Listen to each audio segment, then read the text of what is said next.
సంఘం లేక సమాజం.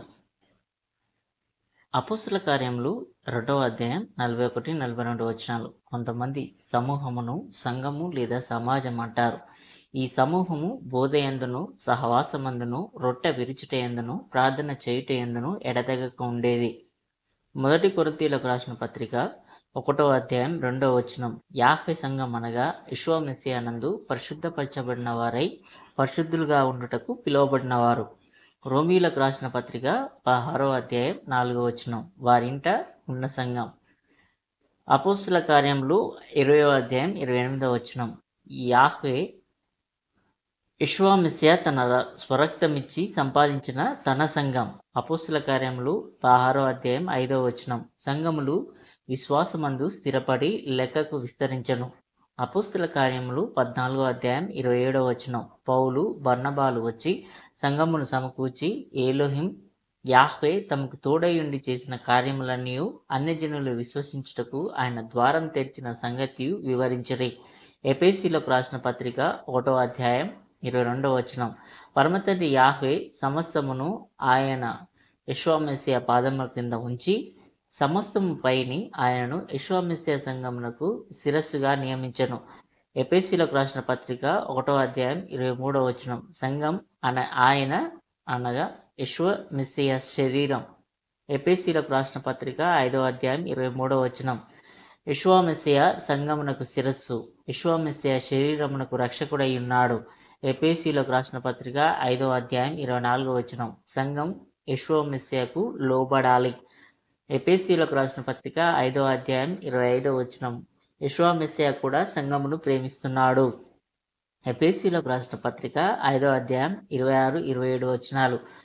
సంఘం కళంకమైనను ముడత అయినను అట్టిది మరి ఏదైనను లేక పరిశుద్ధమైనది గాను నిర్దోషమైనది గాను మహిమగల సంఘం గాను ఆయన తన ఎదుట దానిని నిలవబెట్టుకునవలనని వాక్యంతో ఉదక స్నానం చేత దానిని పవిత్రపరిచి పరిశుద్ధపరచుటకై దాని కొరకు తను తాను యెషూవ మెస్సియా అప్పగించుకొనెను.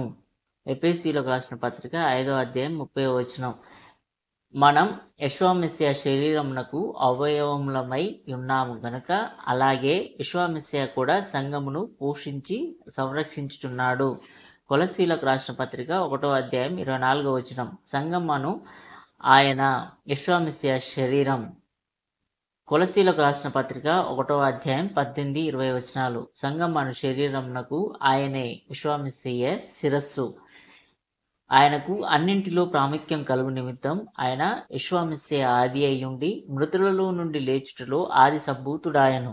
ఆయన యందు సర్వ సంపూర్ణత నివసింపవలననియు ఆయన యెషూవ మెస్సియా మ్రాను రక్తం చేత సంధి చేసి ఆయన యెషూవ మెస్సియా ద్వారా సమస్తమును అవి భూలోకమందున్నవైనను పరలోకమందున్నవైనను వాటన్నింటినీ ఆయన ద్వారా తనతో సమాధానపరుచుకునవలనని ఈ తండ్రి అభిష్టమాయెను. మొదటి తెస్సలోనికీయులకు రాసిన పత్రిక 1వ అధ్యాయం 1వ వచనం. తండ్రి అయిన ఏలోహిం యాహ్వే యందును రక్షకుడైన యెషూవ మెస్సియా నందును సంఘం ఉండాలి. మొదటి కొరింథీయులకు రాసిన పత్రిక 12వ అధ్యాయం 28వ వచనం. పరమతండ్రి యాహ్వే సంఘంలో మొదట కొందరిని అపోస్తలులుగాను, పిమ్మట కొందరిని ప్రవక్తలుగాను, పిమ్మట కొందరిని బోధకులుగాను, అటు పిమ్మట కొందరిని అద్భుతములు చేయువారిని గాను, తర్వాత కొందరిని స్వస్థపరచు కృపావరములు గలవారిగాను, కొందరిని ఉపకారములు చేయువారిని గాను, కొందరిని ప్రభుత్వములు చేయువారిని గాను, కొందరిని నానా భాషలు మాట్లాడువారిని గాను నియమించెను. మొదటి కొరింథీయులకు రాసిన పత్రిక 11వ అధ్యాయం 22వ వచనం. అన్నపానములు పుచ్చుకొనుటకు పరమతండ్రి యాహ్వే సంఘమును తిరస్కరించి పేదలను సిగ్గుపరచవద్దు.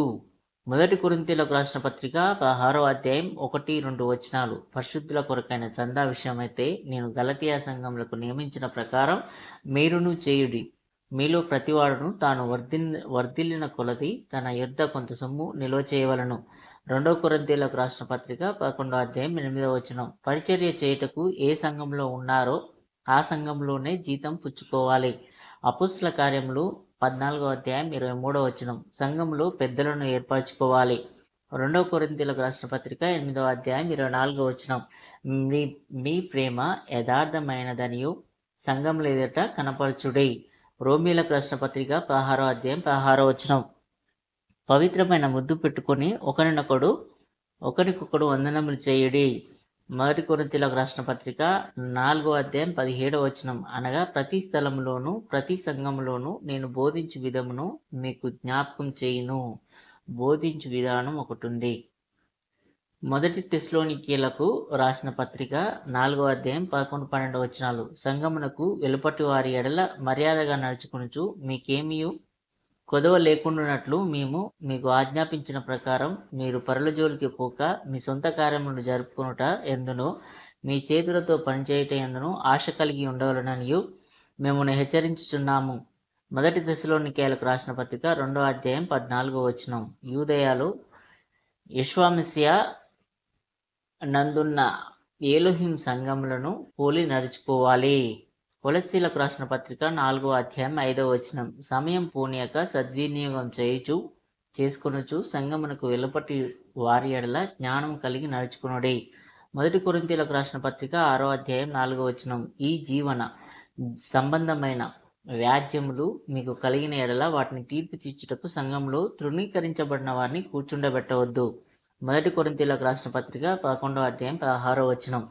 ఎవడైనను కలహప్రియుడిగా కనబడిన ఎడల ఎలోహిం పరమతండ్రి యాహ్వే సంఘంలో ఇట్టి ఆచారం లేదని వాడు తెలుసుకొనవలెను.